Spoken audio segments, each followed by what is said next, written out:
huge honor to introduce a speaker who needs no introduction here. Es un honor presentar a un ponente que no requiere de ninguna presentación aquí. The way we get change is through both ideas and action. El cambio se consigue combinando ideas y acción. And here is a man with both in abundance.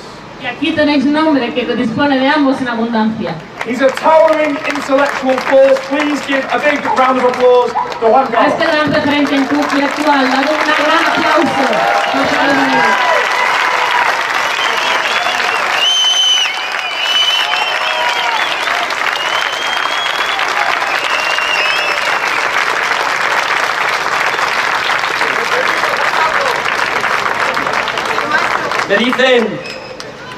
Me preguntan después de estos 2 años duros, donde nos han disparado hasta con catapulta, donde han puesto a los servicios secretos incluso a buscar a ver qué podían encontrarnos, donde han buscado a periodistas pantuflos, a ver, periodistas pantuflos ya sabéis, eso es que cuando un tonto coge un camino, el camino se acaba.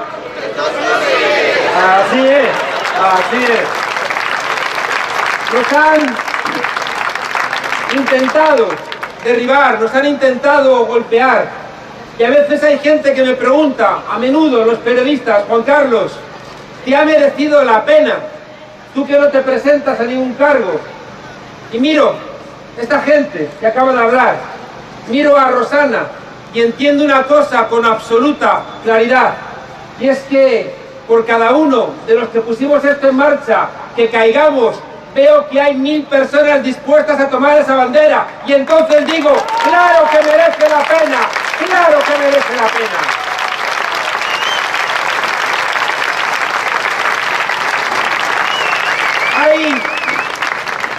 Hay gente que no entiende que hagamos una campaña con risas, con amor, con alegría. Y es porque no han entendido, como decía Rafa, absolutamente nada. Decía Hegel, que era alemán, pero de un poquito antes que la Merkel, decía que amar es dejar de ser para ser más. Que el que ama, planteaba también San Agustín, nunca se equivoca. El amor egoísta, claro que se equivoca, pero el que ama de verdad nunca se equivoca. Y por eso, fijaos, esa frase de amar a tu prójimo como a ti mismo no se cansa, no se agota. Y ahora, fijaos, a mí me parece genial recuperarla, ahora que tenemos un papa que nos está saliendo bueno. Ay, es verdad que habrá gente que diga, no, pero es que con las mujeres de la Iglesia Católica, paciencia, Galileo esperó 300 años, tened cierta paciencia. Este papa yo estoy planteando que nos ha salido bueno, por un lado, por una prueba empírica. Y es que la frase que más repetís todas y todos de él es, este va a durar poco.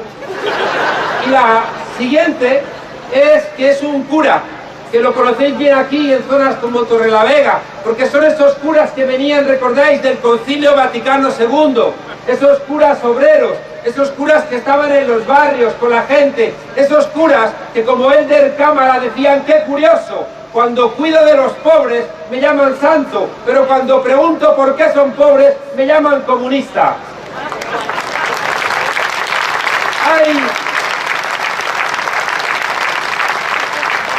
Fijaos, en esta voluntad nuestra de pintar corazones y hablar de la sonrisa, algo que el otro día lo veía igualmente con claridad cuando leía una historia, la historia de Guillermo. Una familia como las nuestras, el padre, la madre, trabajadores, 2 hijos, levantando la casa poco a poco, construyéndola ellos mismos. Pero Guillermo estaba en una silla de ruedas y un mes antes había tenido un cáncer de garganta que se había agravado, lo habían ingresado en el hospital y los médicos le dijeron que no había esperanzas, que se acabó. Y allá andaban, desolados, los padres porque habían dispuesto todo para, haciendo un esfuerzo, construir una rampa para que pudiera usarla Guillermo y entrar en la casa que estaban construyendo. Y aquel viernes por la noche estaban desesperados, pero dijeron, vamos a hacer la rampa, vamos a hacer la rampa, tenemos que intentarlo. Y el día siguiente se levantaron temprano, el sábado, y sacaron la hormigonera verde y la arena y el cemento, y empezó a dar vueltas aquello, y de la nada del barrio empezaron a venir los vecinos, los de 20 años, los de 40, los de 70, con sus monos de trabajo, y en absoluto silencio empezaron a construir esa rampa, esa que los médicos habían dicho que no hacía falta. Y al final del día, con esa rampa construida, los padres fueron al hospital y le dijeron: Guillermo, tienes que aguantar, los vecinos han ayudado a hacer la rampa porque confían en ti. Cuando nosotros queremos, os digo algo que también es esencial para nosotros, quizá nos equivoquemos, pero cuando nos guía el amor, porque nos duele la gente, nuestro pueblo, no nos vamos a equivocar. Eso es lo que explica esta campaña de la alegría, esta campaña de los corazones, esta campaña del amor.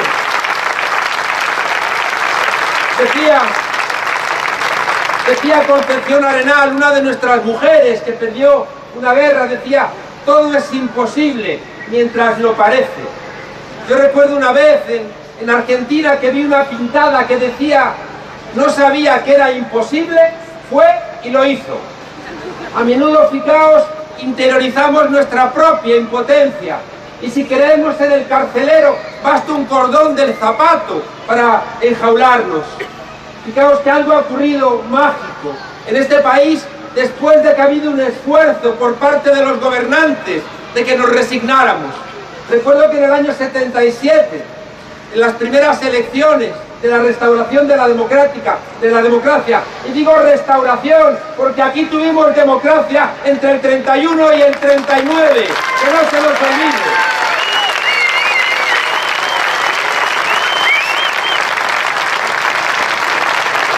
Había en el Hermano Lobo, que era una revista satírica, había un tipo proveniente del franquismo que estaba dando un mitin y decía: o nosotros o el caos. Y desde el público alguien le dijo: el caos, el caos.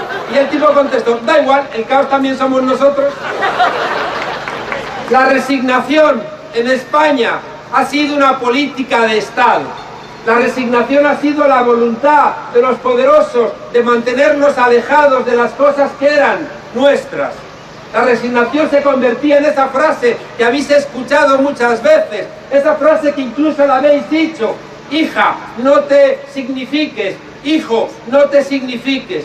Y a fuerza de no significarnos, nos convertíamos en insignificantes, hasta que un día se nos quitó el miedo y aquí estamos, llenando las plazas. El miedo cambió de bando porque se nos quitó el miedo.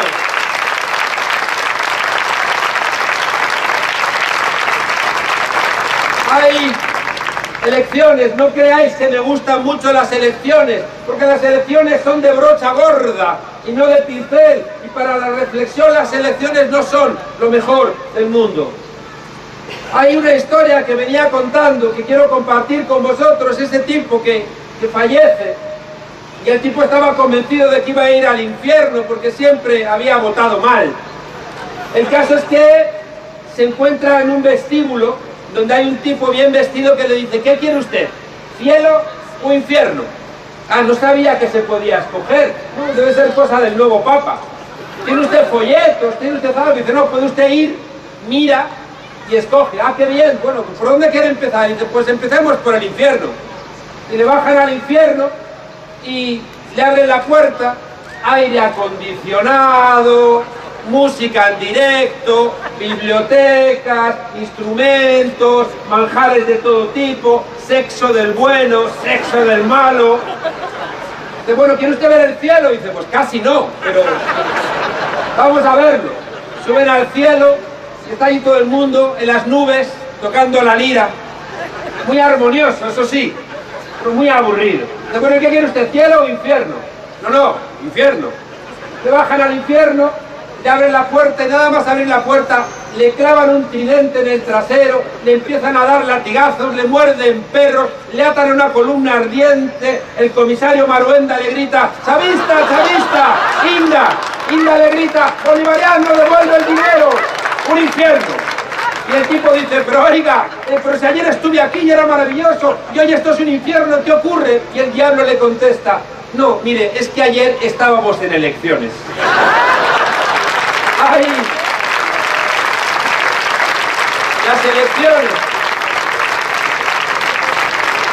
Las elecciones son tiempos, ya digo, donde están esperando a ver si dices algo que pueden tergiversar y pueden presentarlo de otra manera. Y por eso, fijaos, me gustaría mucho que hiciéramos un ejercicio de memoria. Me gustaría que en estas elecciones del 26 tuviéramos mucha memoria, porque uno de los problemas que tenemos es la falta de memoria. A mí me emocionó mucho el 15M, el movimiento indignado, pero también era un movimiento, fijaos, sin memoria. El 15M, recuerdo aquella noche, había gente que colgó una bandera republicana y dijeron, quítala que nos divide. Y era verdad, nos dividía porque lo veían como un símbolo político. Y a mí me parecía espectacular que jóvenes que se llamaban a sí mismos indignados, recordando a Stefan Hessel, el libro Indignados, un hombre que merecía el respeto de esos jóvenes porque era un miembro de la resistencia, uno que había luchado contra el nazismo. Pero esos chavales y chavalas jóvenes de la Puerta del Sol de Madrid no sabían, cuando mandaron quitar esa bandera, que en el año 44 la división Leclerc entró y en las puertas de París le mandó a la 9, una división de republicanos españoles que entraran a liberar París. Y la 9 estaba compuesta de gente que apenas quedaban un par de centenares de los miles que habían salido después de la guerra a seguir peleando la misma pelea que habían hecho en España, pero la estaban continuando en el resto de Europa. Y entraron a liberar París y lo liberaron con unos blindados que se llamaban Guadalajara, Brunete, Madrid. Hace 3 meses el rey Felipe VI inauguró una placa de homenaje a la 9 en un parque de París. Felipe VI, la placa la queremos aquí, eran españoles, queremos su memoria aquí, recordarla donde están en nuestro corazón.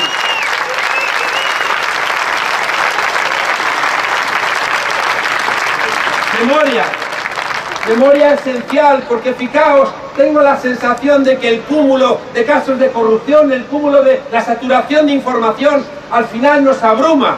Al final hay una saturación que al final estamos como inmunes a todas las cosas que ocurren y aplicamos ese dicho castellano que dice, cuando pienso que me voy a morir, tiendo la manta en el suelo y me echo a dormir. Y al final, fijaos, otro caso de corrupción y parece que nada deja huella reflexiva. Os decía que a mí me gusta mucho el 15M porque no se inventó las cosas, sino que heredó todas las peleas y todas esas peleas las dijo de una manera diferente. Qué hermoso el 15M que le dijo a la democracia representativa, no me representas. Y preguntaba, ¿y por qué? ¿Por qué no me representas? Y esa pregunta se convirtió en algo devastador. Y le dijo a la economía, si me dices en el artículo 1 que somos un Estado social, ¿por qué me excluyes? ¿Por qué me siento fuera? Y esas dos preguntas, fijaos, tuvieron un efecto demoledor. ¿Sabéis por qué? Porque el emperador estaba desnudo. Y ahí ocurrieron cosas muy hermosas que las seguimos repitiendo. No solamente estaban jóvenes, sino que también llegaron allí los yayoflautas, recordáis, y empezó a llegar gente de todo sitio. Y este modelo neoliberal que nos quiere poner a pelear a todos contra todos, a los abuelos con los jóvenes, a los que tienen trabajo con los que no tienen, los que tienen un trabajo mejor con el que lo tienen peor, al final los que tienen prestación con los que no tienen. Al final ahí nos encontramos y empezamos a entender que teníamos que traducir todas esas peleas. Memoria, memoria y memoria. Vengo contando en todos sitios algo que me emocionó, y es en la Comuna de París de 1871. Los comuneros y comuneras, esos que quisieron, en expresión de Marx, asaltar los cielos, porque lo más imposible era asaltar el cielo, pues ellos se lo plantearon. Era la guerra franco-prusiana, y esta gente que se levantó quería acabar la guerra. El gobierno de Versalles estaba tirando viviendas para hacer amplias avenidas, para evitar que les construyeran barricadas en los barrios con calles estrechas, y desahuciaron a miles de personas. Los comuneros y las comuneras pedían el fin de los desahucios, pedían trabajo digno, pedían rebajar la jornada laboral, pedían que los hombres y las mujeres tuvieran el mismo salario, pedían que los niños no trabajasen, pedían comedores populares. Esas eran las locuras que pedían los comuneros y las comuneras. Pero fueron ingenuos y nos lanzan ese mensaje, no hay que ser ingenuos, y bajaban de Montmartre derrotados, atados, camino del exilio o camino de la cárcel. Y apareció un general muy atusado a caballo y le dijo al sargento, desátame a los que tengan el pelo blanco o el pelo gris. ¿Por qué? Que me los desates. El sargento obedeció y ese general a empujones los puso contra una tapia y allí mismo los fusiló. Y el sargento preguntó, ¿por qué hace usted eso? Y el general le dijo, no has entendido nada. Si en 1871 estos del pelo gris se han levantado, son los peligrosos porque ya eran mayores de edad cuando la revolución de 1848. Y esto sabéis por qué para mí es muy importante, porque nos quieren contar la historia como no fue, y quienes trajeron la democracia a nuestro país no fueron ni los Reyes, ni Fraga, ni Suárez, ni Felipe González, fuisteis los del pelo blanco, los del pelo gris, que seguís aquí peleando. Muchas gracias, mujeres y hombres del pelo cano y del pelo gris. Muchas gracias.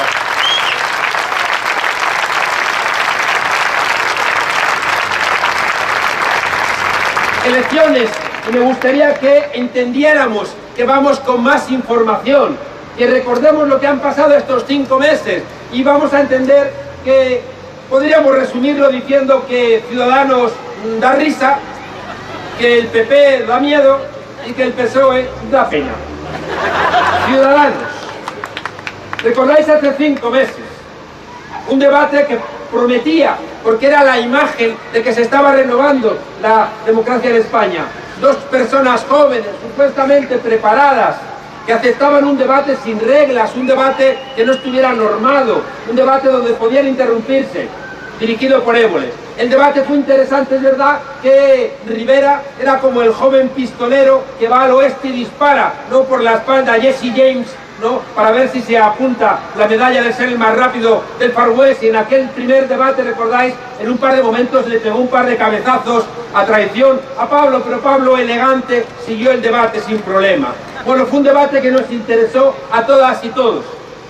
Hace nada, unos días, Évole volvió a invitar a Pablo y a Rivera, y Pablo, que ha leído a Séneca, por cierto, qué vergüenza ese spot de Rivera, ese bar de cuñados, donde querían presentar a un Pablo Iglesias que se la ha pasado jugando a la maquinita y tomando botellines en el bar. Rivera, cuando tengas los estudios de Pablo, cuando hayas escrito los libros que ha escrito Pablo, y cuando te respeten en Europa, cuando nos respetan a Pablo, habla.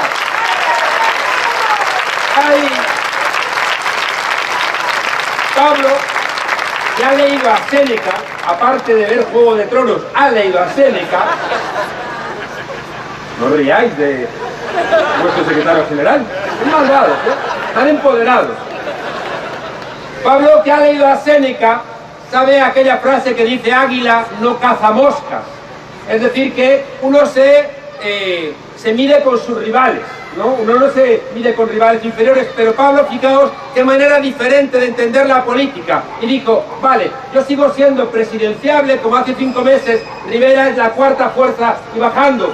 Claro, es normal, porque recordáis, el Josep Oriol, el presidente del Banco Sabadell, dijo aquello de hace falta un Podemos de derechas. Y entonces empezaron a inyectarle dinerito. Y como decía Rafa, colocaron a un tipo de Liberbank para que no hubiera ningún tipo de duda, para que no ocurriera como con Rosa Díaz, que al final era una mujer, bueno, con sus cosas, pero honesta, y que quisieron empurar a los de banca y dijeron, esto no nos puede ocurrir, si os estamos financiando, ¿cómo vais a ir contra nosotros? Y le colocaron a Garicano como responsable de economía. Bueno, pese a que va la 4ª fuerza política y bajando, Pablo decide reunirse y tener un debate con él. Y recordáis el debate. De repente Pablo le dice, Albert, no cuentes cuentos chinos. Y dice China, China, comunista. Y Pablo se queda con los ojos como platos diciendo, no puede ser verdad. ¿Qué le ha pasado a este? ¿No? Y sigue el debate y Pablo le dice, pero Albert, hace falta que la sociedad esté madura. Y dice, Maduro, Maduro, Maduro. Y Pablo le dice, has estado sembrado. Y va este y dice, es que me la has puesto a huevo. Parecía chiquito de la calzada. O sea, pero ¿sabéis qué es lo que me preocupa? No me preocupa que un partido que al final era un bluff, que era una cosa construida, se haya venido abajo como un soufflé. lo que me parte el corazón es que ese programa económico que había sido marcado por la gran banca puso de rodillas al Partido Socialista y en vez de pactar con nosotros se echó en brazos de Ciudadanos para nada, para obligarnos a hacer otra vez elecciones.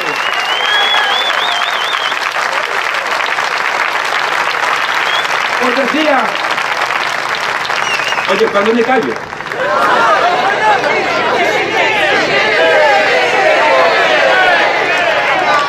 Tengo mucho. Bueno, que sí, que no los quiero escuchar a Pablo.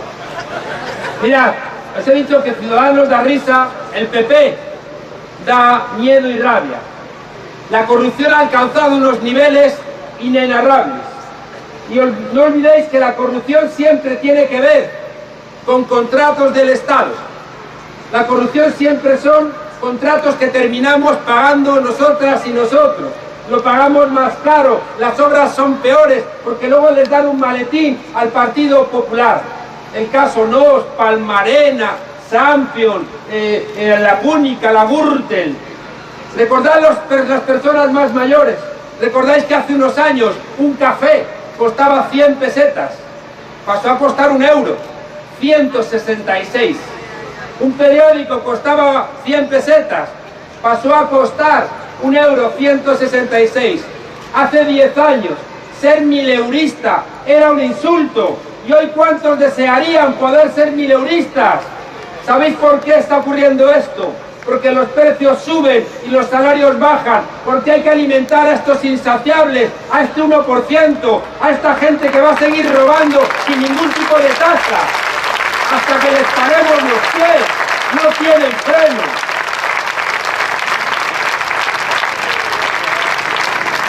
Fijaos que el Partido Popular no está respetando nada. Es que mirad, es que hace una semana nos hemos enterado de que estaban envenenando el Ebro.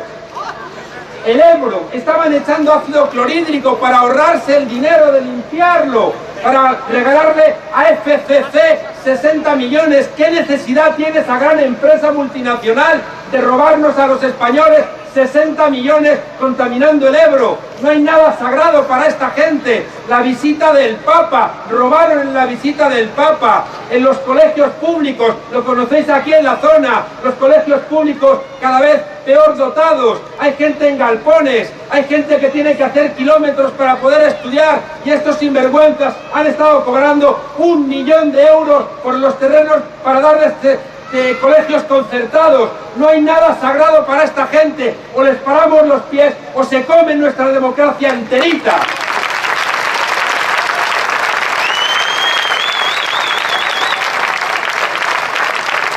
Encima, como decía Busti, es que además son tan mentirosos. Pero si tienen 1/3 de su patria en Panamá, el otro tercio lo tienen en Suiza y parece que tienen 1/3 en Venezuela. ¿Me recuerdan? El otro día estaba debatiendo en televisión con un tipo de nuevas generaciones y le digo, es que estoy consternado por lo de Aquamed. El número 2 de Soraya Sáenz de Santa María. A los funcionarios honestos que se habían quejado los echan. Y les digo al tipo que me parece terrible y me dice, sí, pero Venezuela. Digo, pero oiga, pero si por la noche sueño, imaginaos qué pesadilla, con dolores de cospedal, con un martillo rompiendo los discos duros de Bárcenas. Y me dice, sí, pero Venezuela. Y digo, pero oiga, pero si han pagado la sede del Partido Popular con dinero negro, ya, pero Venezuela. Me recuerda a la madre esa que le dice al niño, le dice, hijo, ¿me has quitado dinero del bolso? Y el niño le dice, bolivariana. Y la madre dice, efectivamente me has quitado el dinero del bolso, ¿no? Bueno, os decía, fijaos, que el Partido Popular no solamente está vaciando nuestras cuentas. Tú no puedes estar financiando a los bancos si no robas a los preferentistas. Tú no puedes estar con los desahuciados porque estás con los bancos que desahucian. ¿Y sabéis cuál es el problema de toda esta estructura de corrupción? Que viene de muy lejos, que viene con la impunidad de gente que se acostó franquista y se levantó demócrata. con gente que, fijaos, no tuvo ningún tipo de empacho de pedir cuentas nunca, ni de rendir cuentas nunca. Y al final, fijaos, en esa... Gracias, adelante. Fijaos que esta gente que nunca ha rendido cuentas, de repente pensaban que ahora iba a ser igual. Y no se han dado cuenta que la pelea de nuestros mayores ha construido aquí un Estado de Derecho, con muchos jueces honestos, con muchos policías honestos, con muchos guardias civiles honestos. Y de pronto, qué curioso, vemos al ministro del Interior diciendo que el comportamiento de la Guardia Civil no le parece correcto. O vemos diciendo a Rafael Hernando, el portavoz del PP, diciendo que es que los jueces que mandan embargar a las cuentas del Partido Popular porque han comprado la sede del PP de Génova con dinero negro. Dicen, no, es que esos jueces son socialistas. Era lo que hacía Berlusconi, el amigo de la mafia, metiéndose con los jueces que querían aplicar la ley en Italia. Están haciendo lo mismo. Y Cifuentes, Cristina Cifuentes, que es exactamente lo mismo, lleva desde el año 91 en política, y de repente Cifuentes dice, es que me extraña que los jueces hagan esto. Pues ¿sabéis qué? Os digo que cuando nosotros hemos hablado con jueces, con guardias civiles, para que vengan en nuestras listas, es para lograr un gobierno que garantice la independencia del Poder Judicial, que garantice la independencia de toda la gente que trabaja en el Estado, para que puedan cumplir la Constitución. Os decía que el PP da miedo, porque está presionando, fijaos, el 10% de los españoles confiamos en la legitimidad del Tribunal Constitucional, porque ellos han puesto de número 1 a alguien que tenía el carné del PP, no han tenido ningún tipo de pudor, y algo que es tan importante como la legitimidad del Tribunal Constitucional van y la dinamitan. Igual que presionan en el Consejo General del Poder Judicial para tener a su gente, llevamos nosotros en nuestro programa que el Consejo General del Poder Judicial no lo van a escoger los partidos, lo va a escoger la gente, porque si no hay independencia con los jueces, no hay democracia.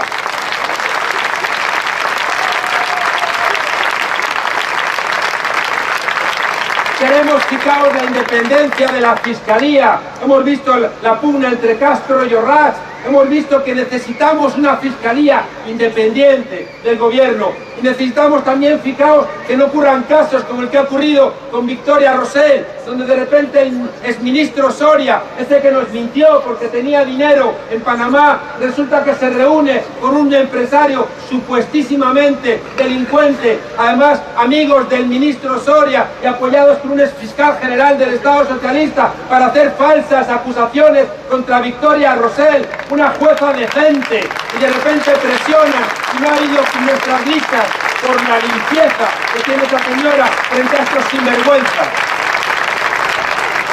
Os decía que uno quiere que haya una justicia independiente en nuestro país, y la estamos consiguiendo. Y hay cosas que yo estoy convencido que van a pertenecer al pasado. Yo veo, por ejemplo, en un pueblo de Toledo, que hay una alcaldesa que proyecta la figura de Franco y de Himmler, el responsable del Holocausto, y escribe en una esquela allí en ese castillo que Franco era un estadista, cuando todavía hay 114.000 españoles en fosas comunes, en cunetas.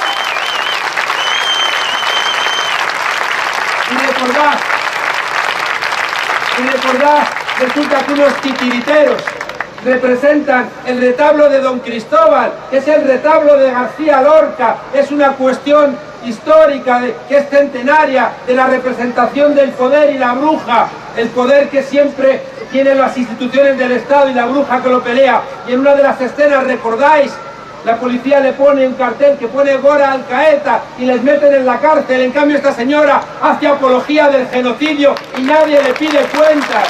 No puede ser, no puede ser.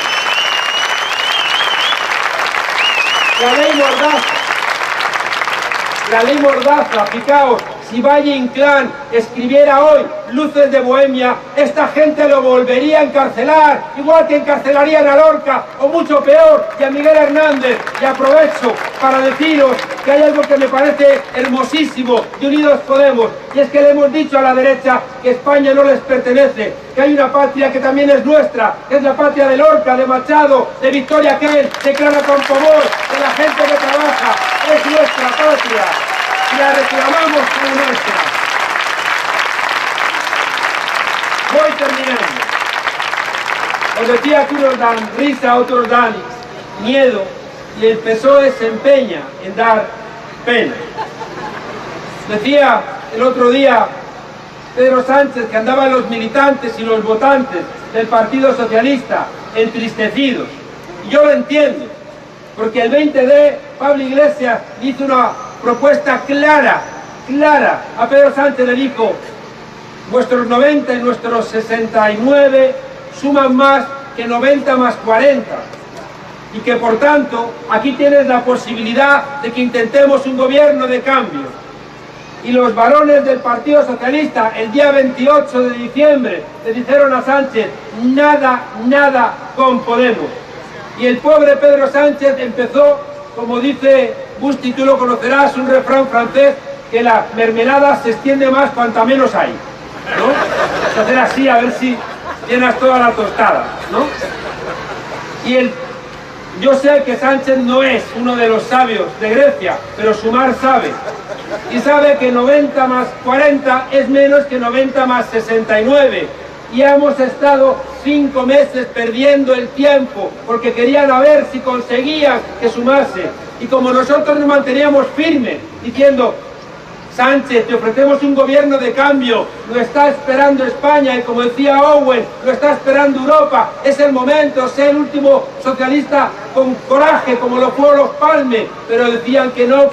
¿Y sabéis qué hicieron? Que a mí me fastidió mucho. Empezaron a decir que estábamos peleados entre nosotros, empezaron a decir que estábamos rotos, que no nos queríamos, que estábamos apuñaladas. Empezaron a decir igualmente que las encuestas decían que si había nuevas elecciones nos hundíamos, desaparecíamos en el mar.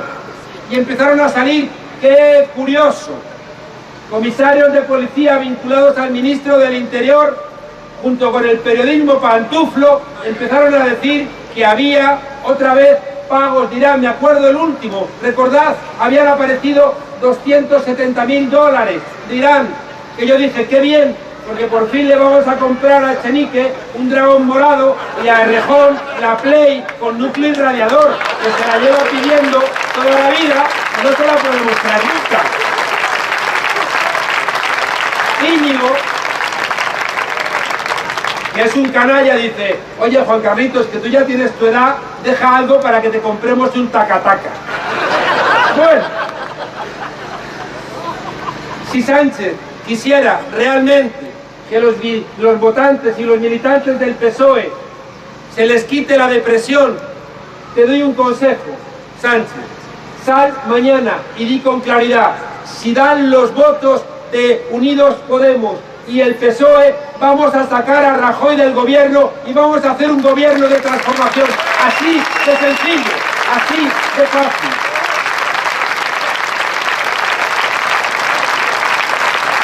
Nosotros y nosotras también hemos aprendido. Recordad que en diciembre no fuimos capaces de encontrar un acuerdo. Seguramente teníamos muchas razones los partidos políticos. Que tus siglas, que mis siglas, que en qué puesto vas tú, que en qué puesto voy yo, que de qué color es el cartel, que quién los hace, que de qué color vamos a pintar esto, que cuál es la cara, que quién paga las deudas, que no fuimos capaces por razones muy profundas. Pero ¿sabéis qué han ocurrido en estos 5 meses? Que cada vez que nos habéis visto en la calle, a cualquiera de nosotros que nos conocíais, nos habéis dicho: ¿cómo va la unidad? Y ha sido la primera vez desde que restauramos la democracia que el pueblo le ha dicho a los partidos políticos: queremos que os juntéis, unidad, mandad obedeciendo. Gracias, por eso estamos juntos, por eso vamos a ganar las elecciones, por vuestra existencia.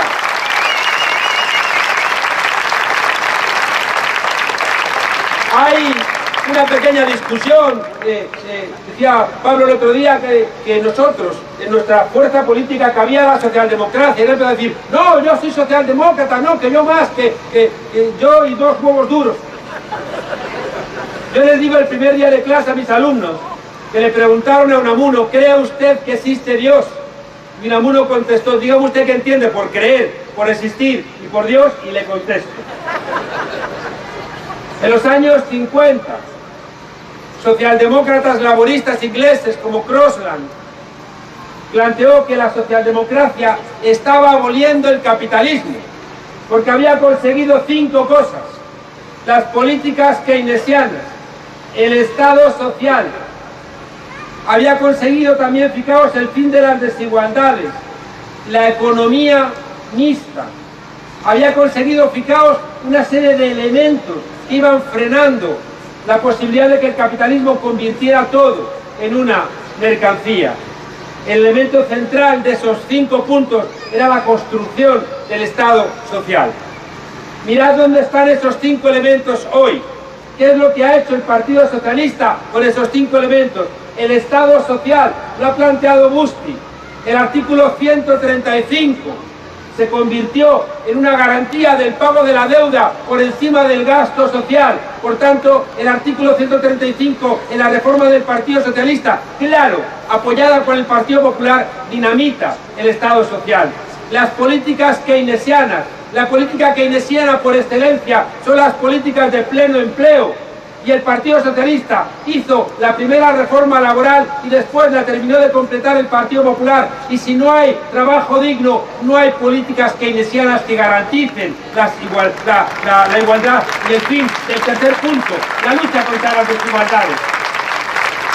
La economía mixta.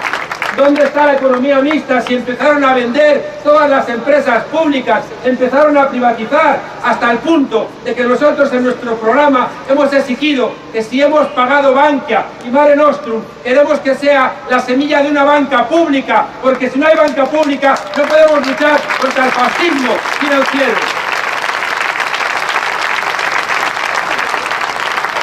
Fijaos, ¿qué queda?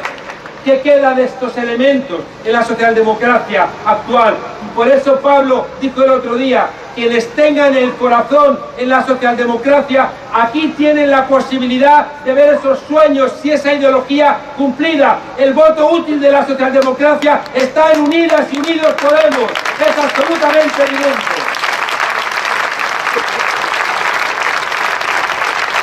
Y no es una cuestión de etiquetas, de yo soy esto, yo soy aquello. Conocéis la historia de ese tipo, de yo soy muy de izquierda, si estaba todo el día diciendo que era muy de izquierda, si un día uno le pregunta, oye, y si tú tuvieras 2 aviones, ¿qué harías? Y dice, pues uno para mí y otro para el partido. Y si tuvieras 2 fincas, una para mí y otra para el partido. Y si tuvieras 2 Rolls Royce, uno para mí y otro para el partido. Y si tuvieras 2 gallinas, el tipo se queda parado pensando, oye, no dudas Rolls Royce, fincas, aviones, y dudas 2 miserables gallinas, y dice el tipo, es que las gallinas sí las tengo.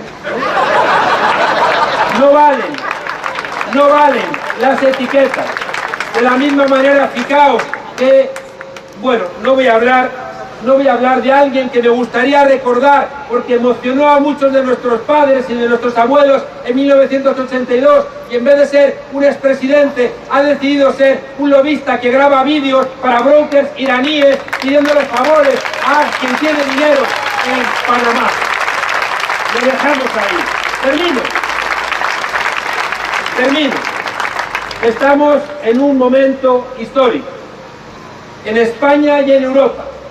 En España no voy a aburriros, pero quiero que reflexionéis que cada vez que en nuestro país ha habido una crisis de la monarquía, ha habido una crisis constitucional y ha habido un salto del pueblo hacia adelante.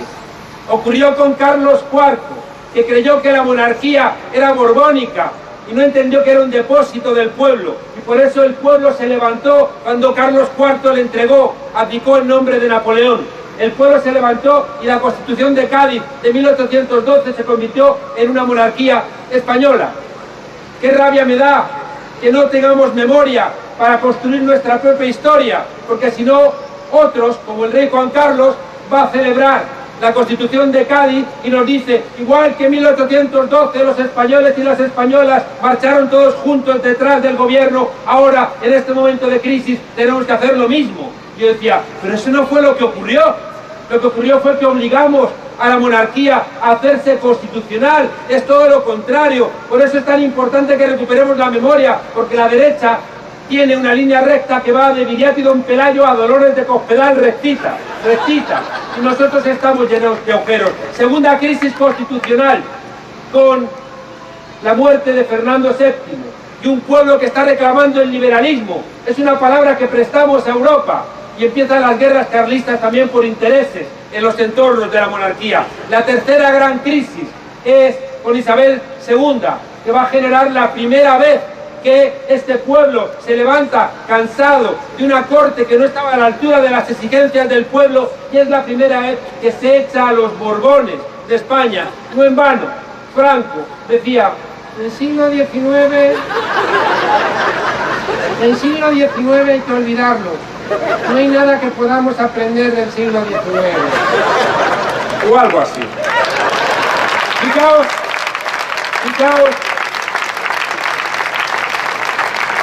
desde la Primera República se zanja, somos el único país que restaura monarquías. Viene la cuarta gran crisis, que es Alfonso XIII.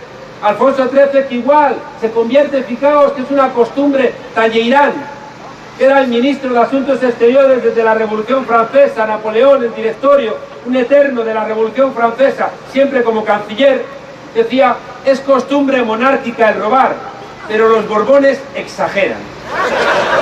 Pero lo decía para Francia, no para aquí. Alfonso XIII construye todo un entramado de negocios, el pueblo se cansa de una corte que no está a la altura de las exigencias, Segunda República, pero otra vez restauración monárquica con el franquismo. Y luego otra vez la última, otra vez fijaos el 15M, que empieza a decir, no puede ser una monarquía que no está cuidándonos. Y de repente nos enteramos, recordáis, que el rey, que al parecer estaba con el corazón partido del dolor profundo que le generaba el paro juvenil, y estaba tan triste, tan cariacontecido, tan fuera de sí, que dijo, voy a matar elefantes a ver si se me pasa. Y nos enteramos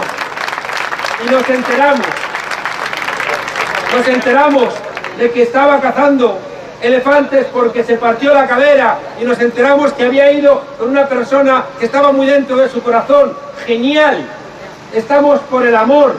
Ahora, eso sí, quiero deciros algo, me da mucha rabia que este señor, que tenía esa mujer que quería mucho, Corina, me parece genial. Lo que me parece terrible es que todos los 24 de diciembre nos diera lecciones de familia católica, apostólica y romana, cuando él hacía lo que le daba la gana.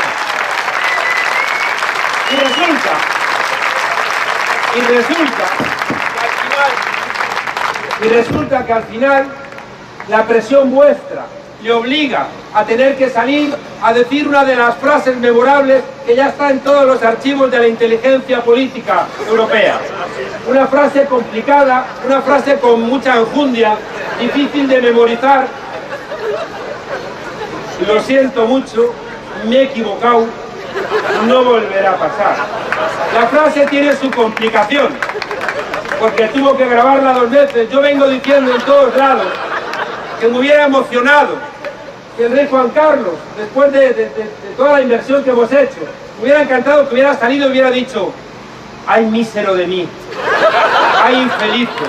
Apurar cielos pretendo, ya que me tratáis así. ¿Qué delito cometí contra vosotros naciendo? Aunque si nací ya entiendo qué delito cometido. Bastante causa ha tenido vuestra justicia y rigor, pues el delito mayor del hombre es haber nacido.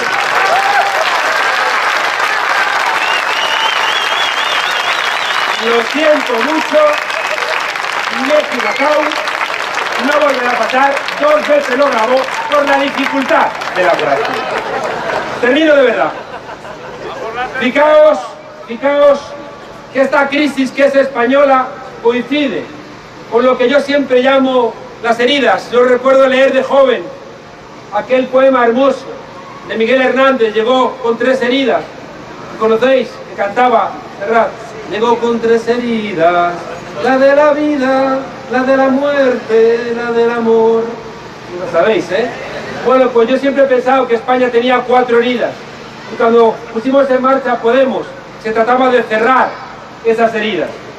La herida colonial, donde dejemos de estar siendo incapaces de mirar a nuestro pasado, para que al mirar esa herida colonial respetemos a América Latina, a nuestras hermanas y hermanos latinoamericanos que están allí y aquí y que son nuestras hermanas y hermanos.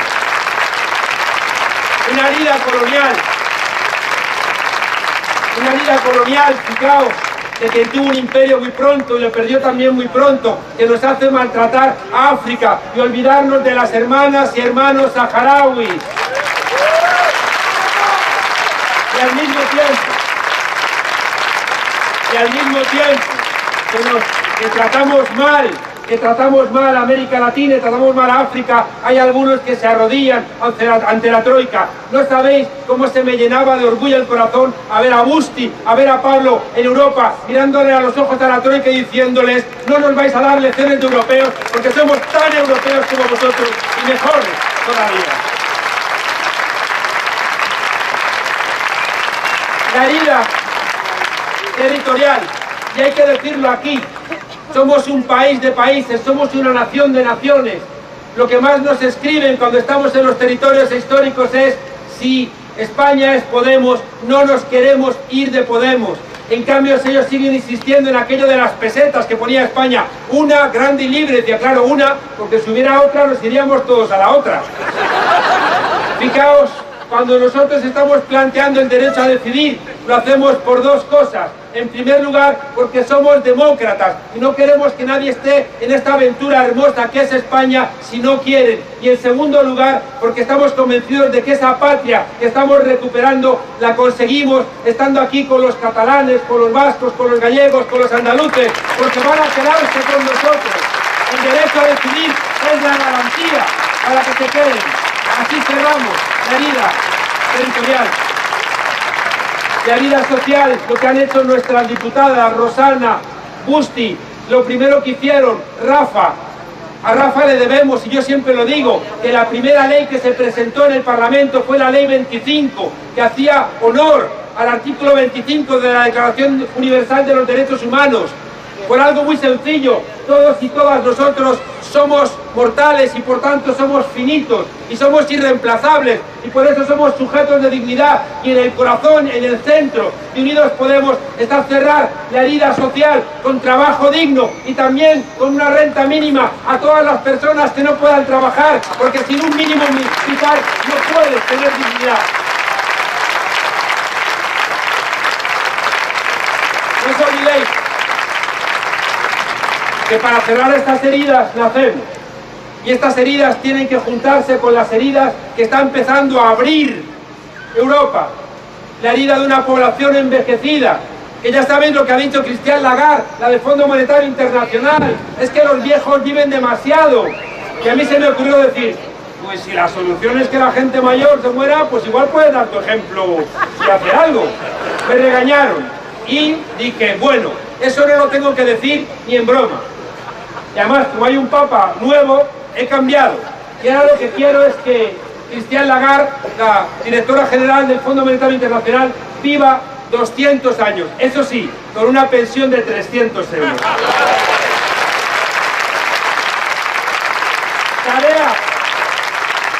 Tarea para todas y para todos.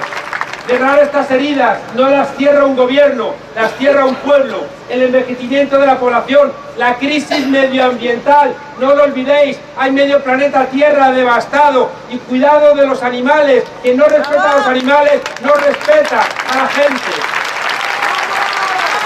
El mundo del trabajo, el mundo. Y nosotros tenemos, lo decía Owen, una responsabilidad. Fuimos un país de refugiados. Tenemos la obligación, de igual que fuimos refugiados, enseñarle a Europa que hay que respetar a los refugiados. Es un derecho humano. Tenemos que lograrlo.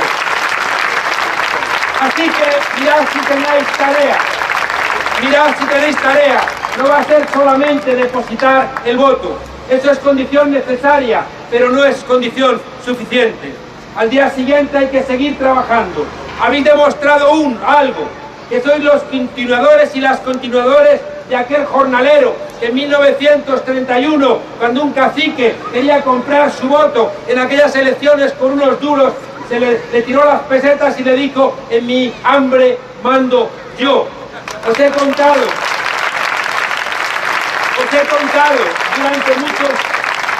durante estos 2 años, os he contado la historia de mi querido colibrí, que se ríen de mí por pesado, otra vez con el colibrí.